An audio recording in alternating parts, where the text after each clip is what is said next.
Megjithatë janë individ, janë persona. Nga latinishtja persona është qenie gjallë, sepse mund të bëj edhe mbretërit e kohës mesme caktonin qenin për kryeministër. Po mirë, ju thoni që ata mbretër pas kishin inteligjenca artificiale? Jo, pra inteligenca artificiale këto vite ka, 2 dekada, po zhvillohet. Edhe Gastori Tobori e bënin antarë të qeverisë. Po di mbret jama, e vendos mbreti çdo bëj. Po e vendos, do të vendos populli, jo mbreti. Do të vendos populli dhe jo mbreti. Dhe populli zgjedh deputet, zgjedh individ që mund të zgjidhen edhe kryeministra, edhe ministra, po nuk zgjedh me inteligjencë artificiale. Është krejtësisht në aspektin juridik. Në aspektin juridik do presim gjykata kushtetuese. Okej. Dhe kur thot gjykata kushtetuese jo, quhet jo. Kur thot kjo gjykatë kushtetuese shqiptare, që dihet sa influencë ka qeveria, nuk ka asnjë precedent në botë. Gjykata është e pavarur. Edhe kushtetuese ka marrë vendime kundra të 2 palëve. Nuk ka, po ta shikosh gjykata kushtetuese jo sot, po dhe dje që ishte më absolut Berisha, ka marrë vendime kundra Berishës. Me një fjalë, nuk po them gjykatën e lartë, për gjykata kushtetuese, dhe ajo e ka këtë rast, si të sot, si dikur, që ishte më absolut për shteti i presidentit, se atëre të kthehemi në kujtesën e asaj kohe, mos harrojmë që presidenti atëre ishte kryetari i Këshillit Lartë të Drejtësisë, pra tikte pushonte nga puna gjyqtarët e prokurorët. Sot se ka këtë kompetencë as presidenti, as kryeministri. Pra nuk i hej dot edhe nuk i vë dot. Është ndryshon konceptualisht dhe faktikisht. A është bërë të presi pra mos ta paragjykojmë. A është ka marrë kompetenca më tepër se të presidentit apo se të mbretit, se e zgjedh qeverinë si të dojë vetë pa dhënë dhe justifikime për programin e saj, thjesht votoni ju se ka shumicën, dhe zgjedh madje robot për kryeministra. Kjo është kulmi i absolutizmit. As në mesjet nuk ka ekzistuar një kompetencë kaq e plot e një kryeministri. Kryeministri delirant krejtësisht. Tani me ligj kryeministri krijon qeverinë. Po. Asnjë tjetër. Po. Pra ku kaloj kompetencën ai që ka drejt të krijoj qeverinë, zgjedh mua, zgjedh juve, këtë ti mund shetmonja, natyrisht këtë mund shetmonja, nuk do marrë një kriminal, sepse vetëm në këtë rast... ka marrë deri tani i kanë dalë 7. Jo, ata nuk i ka marrë kriminal, se ju nuk e di unë, nuk arriun, ose spjegojun mirë, ose ju i mbyllni 2 veshët kur flasun.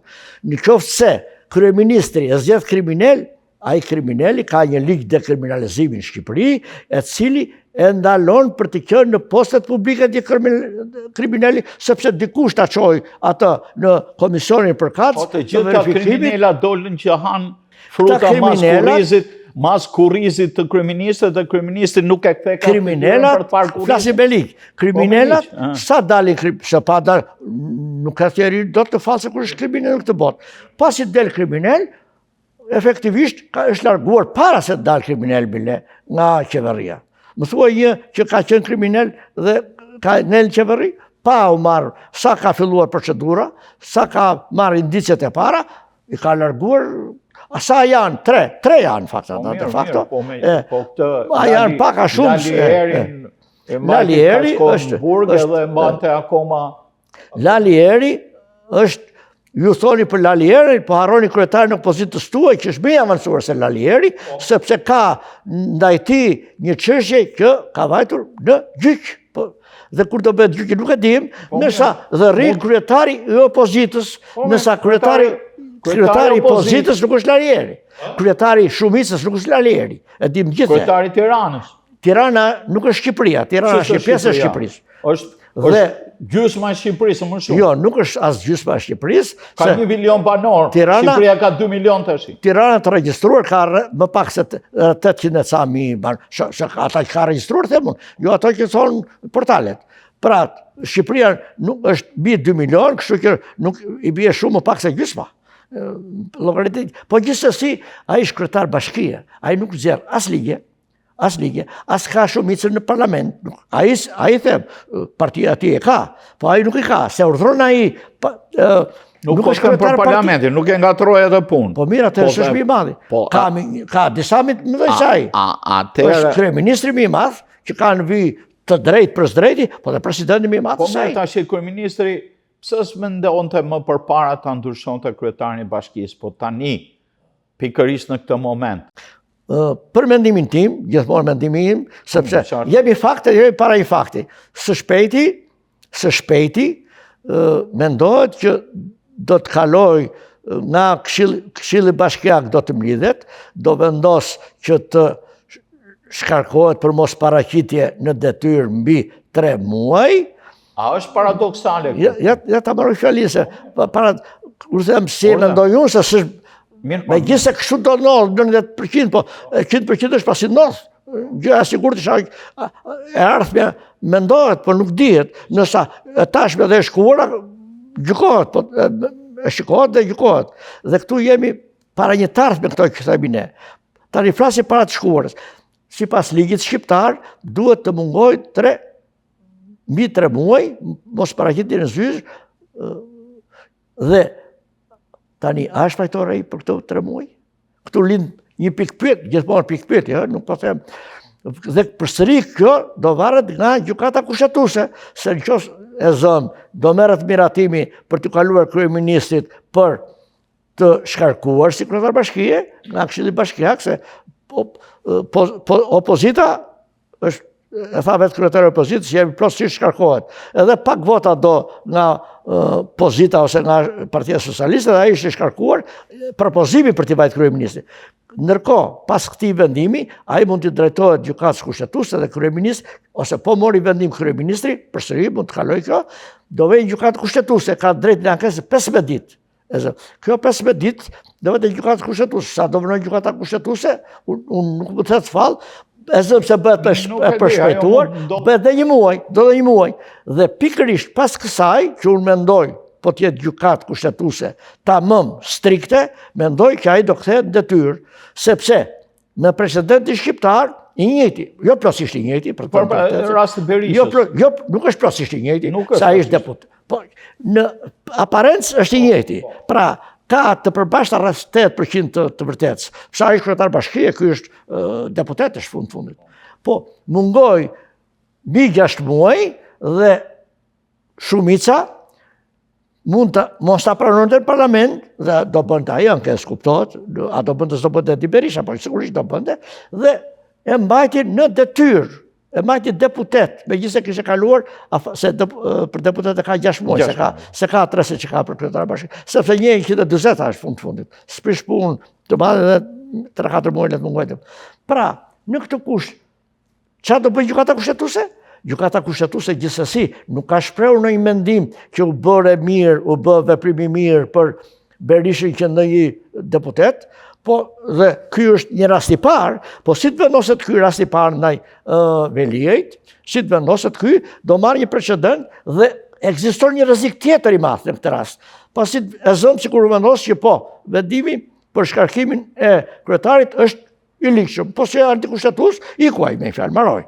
Por ama shumica, sot nëse e nesme, se nuk e dim nesë, do jetë një parti, mund të jetë dhe 5 vjetë, 10 vjetë, ndoshta, po jo tërë jetën do jetë një parti, e zëmë, çdo parti që është shumicë, ose atëherë krijon një truk, merë ata kundërshtarët e tyre, mund që i janë kryetar bashkie, sot ka 5-6 kryetar bashkie që janë të opozitës aktuale.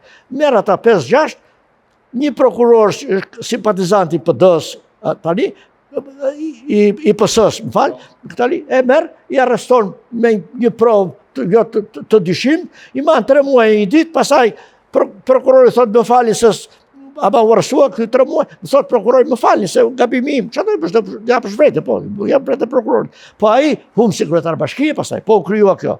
Pra, kjo është një cyk me dipresa si do veprohet. Nuk e dim, po unë mendoj që një gjykatë kushtetuese, si pas mendimit tim, po t'isha unë atje me i fjallë, do vendosja që ai të mos quhet i ligjshëm, quhet antikushtetues kjo. ose do hapet ky precedent pastaj. Gjithsesi vendimi i saj është i pavarur. Që të kërkoj rivendosjen në detyrë, do ta kërkoj vetë Veliaj. Veliaj ka të drejtë të ankohet, po u anullua vendimi i shkarkimit në këta, kuptohet derisa dënohet me një vendim kryesor të formës së prerë, sa muaj mund të vazhdoj, po disa muaj do vazhdoj, 4-5 muaj, 6 muaj vete, si minimale. Pra, e ka pranvera, sa të marroj çështja. Dhe ato bashkitë të tjera, jo bashkia Vlorë, për shumë që ato rheqër vetës, ato 4-5 bashkitë të tjera, natyrisht ato mund të shkojnë në zgjedhjet parakohshme lokale për shkaqe të sepse ato nuk ka asgjë ankesë për tyre. Dorëheqja për shumë që kryet të bashkisë Vlorës është një dorëheqje vullnetare, s'na duhen arsyet, po është ligjërisht e zgjidhur me një fjalë se si. Jo, nga bekimi ligjor është e zgjidhur. Po bekimi ligjor mund të diskutosh se. Edhe presioni i Ramës tjetër gjë. Po derisa ai marr dhe qendrim tani më pas, gjithsesi e ka miratuar pa presion, kështu duket pak në fazën e parë. Pra, për Veliajn mendimi im është që do qëndrojnë detyrë. Ky është një mendim, parashikimin ose vendimin përkat se ka gjykata kushtetuese, nëse do të ankohet për mbledhjen e parë të Këshillit Bashkiak. Opozita ka shprehur idenë zoti Teliti që të jetë i pranishëm dhe zoti Veliaj. Ata duan për qëllimet e veta, për t'ja kundërvënë palës tjetër. A është e mundshme kjo juridikisht? Ligjërisht, Veliaj s'mund të jetë atje. Veliaj është një person i arrestuar dhe burgu ka rregullat e veta. Se t'ishte aq e lehtë, t'ishte që duhet të vinte ku donte Veliaj ose i arrestuari, atëherë që më ata arrestuar kot lërë shtëpi ose lërë të lirë të vazhdon, pa ai për lirë, ai dhe Lemeta dhe Berisha tjera është gafe madhe e drejtësisë shqiptare që më ata arrestuar, se ata ku do shkojnë. S'ka ku shkojnë, por nëse e quajmë këtë praktikë, ne që është bërë si e pa moralshme, ose e pa ligjshme, s'mund ta quajmë sepse është vendosur nga organet kompetente shtetërore. Pra, Veliaj mendoj që nuk do të jepet leje, po a ka pas leje që jepet leje? Po, ka pas leje rase që jepet leje. Por nuk na duhet kjo.